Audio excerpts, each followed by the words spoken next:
সমুদ্রের এই অন্ধকার জলের নিচে লুকিয়ে আছে এমন এক রহস্য যা হাজার হাজার বছর ধরে কেউ সমাধান করতে পারেনি। যদি আমরা এই জলের গভীরে নেমে যাই তাহলে দেখব অন্ধকারের মধ্যে ভেসে উঠছে কিছু বিশাল পাথরের কাঠামো। এই পাথরে খোদাই করা নকশাগুলো দেখুন, এগুলো কোনো প্রাকৃতিক গঠন না, এগুলো মানুষের হাতে তৈরি, হাজার বছর আগে। আর শুধু একটা দেওয়াল না, এখানে ডুবে আছে একটা গোটা শহর, মন্দির, রাস্তা, প্রাসাদ, সব কিছু সমুদ্রের তলায়। এবং এই শহরের মাঝখানে দাঁড়িয়ে আছে একটি মূর্তি, ভাঙা মুকুট, আশীর্বাদের ভঙ্গিতে তোলা হাত। এটি শ্রীকৃষ্ণের মূর্তি। একসময় এই শহর ছিল পৃথিবীর সবচেয়ে সুন্দর নগরী, সোনার গম্বুজ, রত্নখচিত দেওয়াল, হাজারো মশালের আলো। এর নাম ছিল দ্বারকা। আর যিনি এই নগরী শাসন করতেন তার হাতে ঘুরত সুদর্শন চক্র, যার একটি আঘাতে পৃথিবী কেঁপে উঠত। কিন্তু সেই সর্বশক্তিমান কৃষ্ণের মৃত্যু হল একজন সাধারণ শিকারীর একটি তীরে। কিভাবে? সেটাই আজকের গল্প। গল্পটা শুরু হয় কুরুক্ষেত্রের মহাযুদ্ধ শেষ হবার পর। সেই ভয়ঙ্কর যুদ্ধক্ষেত্রে তাকালে শুধু ধ্বংস আর মৃত্যু ছাড়া কিছুই দেখা যায় না। মাটিতে পড়ে আছে ভাঙা রথ, ছিন্ন তলোয়ার আর লক্ষ লক্ষ যোদ্ধার নিথর দেহ। 18 দিনের এই যুদ্ধে প্রায় কোটি কোটি প্রাণ ঝরে গেছে। পাণ্ডবরা জিতেছেন ঠিকই, কিন্তু এই জয়ের মূল্য ছিল অকল্পনীয়। যুদ্ধক্ষেত্রে এখন শুধু কাকের ডাক আর ধোঁয়ার গন্ধ। প্রতিটি পড়ে থাকা শরীরের পেছনে ছিল একটা পরিবার, একটা গল্প। কিন্তু যুদ্ধ কারও গল্প শোনে না। আর এই পুরো যুদ্ধের পেছনে কৌশল সাজিয়েছিলেন একজনই, শ্রীকৃষ্ণ। তিনি দাঁড়িয়ে দাঁড়িয়ে সব দেখছিলেন। তার মুখে কোনো জয়ের হাসি নেই, শুধু গভীর চিন্তা। যুদ্ধের পর কৌরবদের শিবিরে নেমে এসেছিল এক অন্য ধরনের অন্ধকার। ভেতরে জ্বলছিল প্রদীপ, কিন্তু আলো দিয়ে যে শোক দূর করা যায় না, সেখানে বসেছিলেন গান্ধারী, দুর্যোধন সহ 100 কৌরবের মা। সারা জীবন চোখে কাপড় বেঁধে কাটিয়েছেন, কিন্তু আজ তার অন্ধ চোখ থেকেও অশ্রু থামছে না। তার সামনে সারি সারি সাদা কাপড়ে থাকা শরীর, 100টি পুত্র, একটিও বেঁচে নেই। একজন মায়ের পক্ষে এই দৃশ্য সহ্য করা কি সম্ভব? গান্ধারীর মুখে তখন শোক নেই, আছে আগুন। তার ঠোঁট কাঁপছে, কিন্তু দুর্বলতায় না, ক্রোধে। তিনি কৃষ্ণের সামনে এসে দাঁড়ালেন, বললেন, তুমি চাইলে এই যুদ্ধ থামাতে পারতে, তোমার ক্ষমতা ছিল, কিন্তু তুমি দাঁড়িয়ে দাঁড়িয়ে সব দেখলে। আর তারপর গান্ধারীর মুখ থেকে বেরোলো সেই অভিশাপ, 36 বছর পর তোমার নিজের বংশ, তোমার নিজের পরিবার একে অপরকে হত্যা করবে। কৃষ্ণ কিছুক্ষণ চুপ করে রইলেন, তারপর শান্তভাবে বললেন, তথাস্তু। তিনি জানতেন এই অভিশাপ সত্য হবে, কারণ এটাই ছিল তার পরিকল্পনার অংশ। 36 বছর কেটে গেল। কৃষ্ণ তখন দ্বারকায়। আর দ্বারকা ছিল স্বপ্নের চেয়েও সুন্দর। সমুদ্রের বুকে গড়ে ওঠা এক অবিশ্বাস্য নগরী। এর রাস্তায় হাঁটলে মনে হতো যেন স্বর্গে পা রেখেছেন। সোনালি থামের শাড়ি, রঙিন কাপড়ে সাজানো বারান্দা, ফুলের গন্ধে ভরা বাতাস। আর রাজপ্রাসাদ, পুরাণ বলছে স্বয়ং বিশ্বকর্মা এই প্রাসাদ নির্মাণ করেছিলেন। প্রতিটি দেওয়ালে দেবতাদের মূর্তি খোদাই করা, প্রতিটি জানালায় রত্নখচিত কারুকাজ। কিন্তু বাইরে যতই সুন্দর হোক, ভেতরে ভেতরে পচন ধরেছিল। সময়ের সাথে সাথে দ্বারকার জৌলুস কমতে শুরু করল, দেওয়ালে ফাটল ধরল, মানুষের মনেও। যদুবংশের নতুন প্রজন্ম অহংকারে অন্ধ হয়ে গিয়েছিল। মদ্যপান, বিলাসিতা, ঔদ্ধত্য, এগুলোই হয়ে উঠেছিল তাদের জীবন। একদিন তারা এমন একটা কাণ্ড করল যা সব কিছু বদলে দিল। কৃষ্ণের ছেলে শাম্বকে মেয়ে সাজিয়ে ঋষিদের কাছে নিয়ে গেল। জিজ্ঞেস করল, এই নারীর গর্ভে কি আছে বলুন তো? ঋষিরা বুঝতে পারলেন এটা ঠাট্টা, আর তাদের চোখে যে আগুন জ্বলে উঠল সেটা দেখে বাতাসও থমকে গেল। ক্রুদ্ধ ঋষিরা অভিশাপ দিলেন, এর গর্ভ থেকে জন্ম নেবে একটি লৌহ মুষল, আর সেই মুষলই ধ্বংস করবে পুরো যদু বংশকে। একটা ঠাট্টার মূল্য হলো একটা গোটা বংশের ধ্বংস। সেই মুষল তৈরি হলো ভারী, কালো, অশুভ। এটা দেখলেই বোঝা যেত এর মধ্যে মৃত্যু ঘুমিয়ে আছে। ভয় পেয়ে যদুবংশীরা সেই মুষল গুঁড়ো করে ফেলল। ভাবল, গুঁড়ো করলেই বোধহয় বিপদ কেটে যাবে। সেই গুঁড়ো সমুদ্রে ফেলে দেওয়া হলো। কিন্তু নিয়তির হাত থেকে কি কেউ পালাতে পারে? সমুদ্র সেই গুঁড়ো ফিরিয়ে দিল তীরে। আর সেই গুঁড়ো থেকে সমুদ্র তীরে জন্মালো এক অদ্ভুত ঘাস, এরকা ঘাস। দেখতে সাধারণ, কিন্তু স্পর্শ করলেই তরবারির মতো ধারালো। তারপর এলো সেই দিন।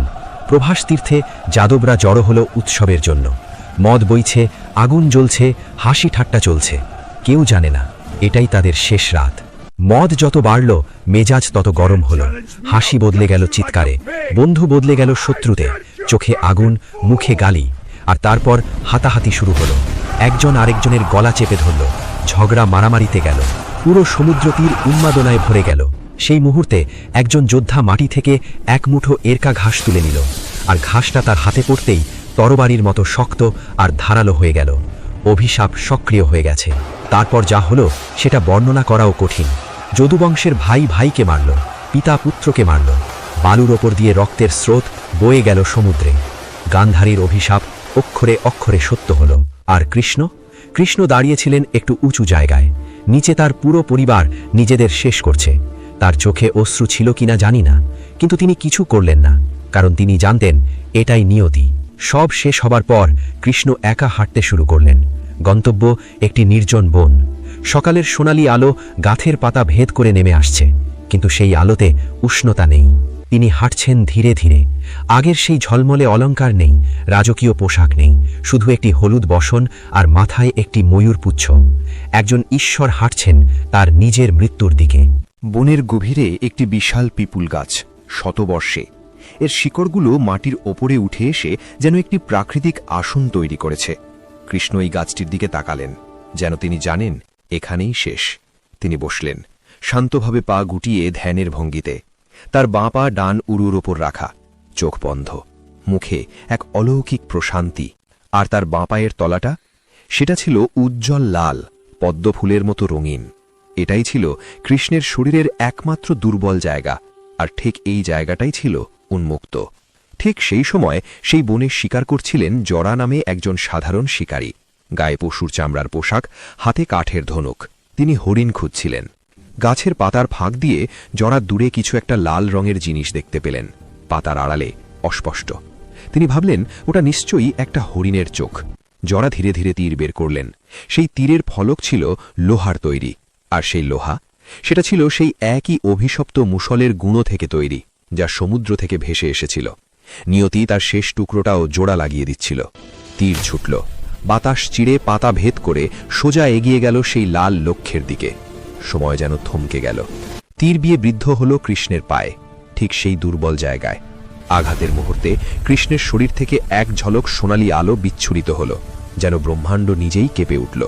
কিন্তু কৃষ্ণের মুখে কোনো যন্ত্রণার চিহ্ন নেই। তার চোখ ধীরে ধীরে খুলল।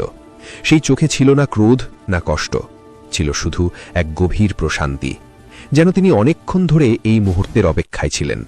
জরা ছুটে এলেন। কাছে এসে যখন দেখলেন তিনি কাকে তীর মেরেছেন, তার পা থেকে মাটি সরে গেল।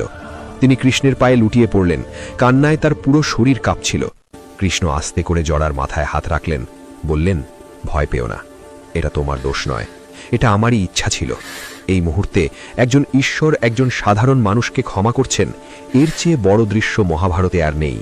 তারপর কৃষ্ণ দেহত্যাগ করলেন। তার শরীর থেকে এক অসীম আলো বের হয়ে আকাশে মিশে গেল। পুরাণ বলছে সেই মুহূর্তে পৃথিবীতে দাপর যুগ শেষ হল, আর শুরু হল কলিযুগ। তারিখটা ছিল খ্রিস্টপূর্ব 3102 সালের 18 ফেব্রুয়ারি। কৃষ্ণ চলে গেলেন, আর তার চলে যাওয়ার সাথে সাথেই দ্বারকার আকাশ কালো হয়ে গেল। সমুদ্র অস্বাভাবিকভাবে ফুঁসে উঠল, যেন প্রকৃতি নিজেই শোকে পাগল হয়ে গেছে। প্রথম টের পেল জেলেরা, সমুদ্রের পানি হঠাৎ পিছিয়ে যাচ্ছে, সমুদ্রতল শুকিয়ে যাচ্ছে, মাছ লাফাচ্ছে শুকনো বালিতে, আর দিগন্তে একটা কালো রেখা ধেয়ে আসছে।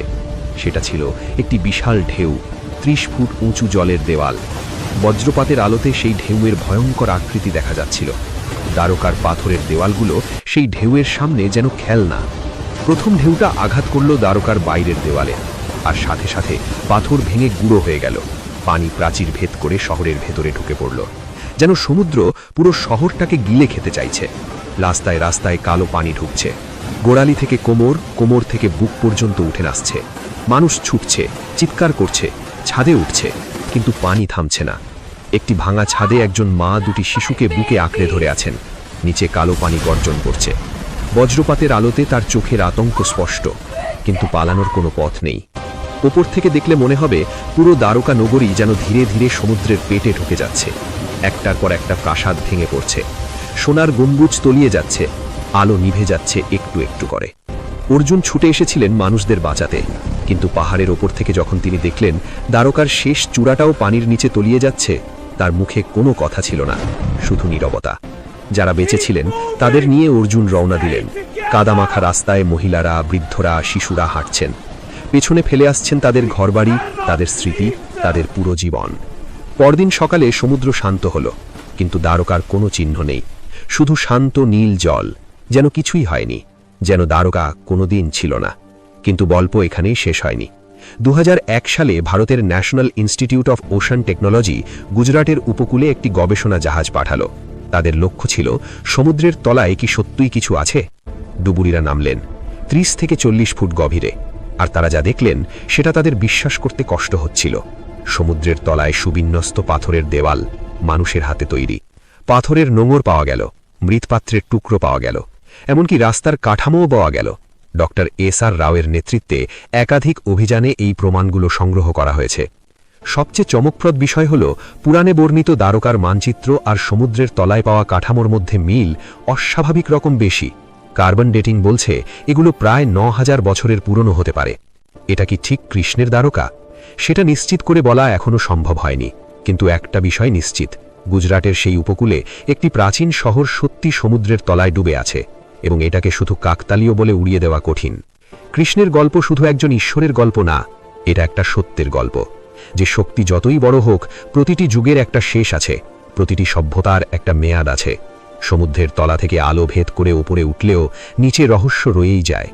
দ্বারকা হয়তো ডুবে গেছে, কিন্তু এর গল্প আজও ভেসে আছে, হাজার হাজার বছর ধরে।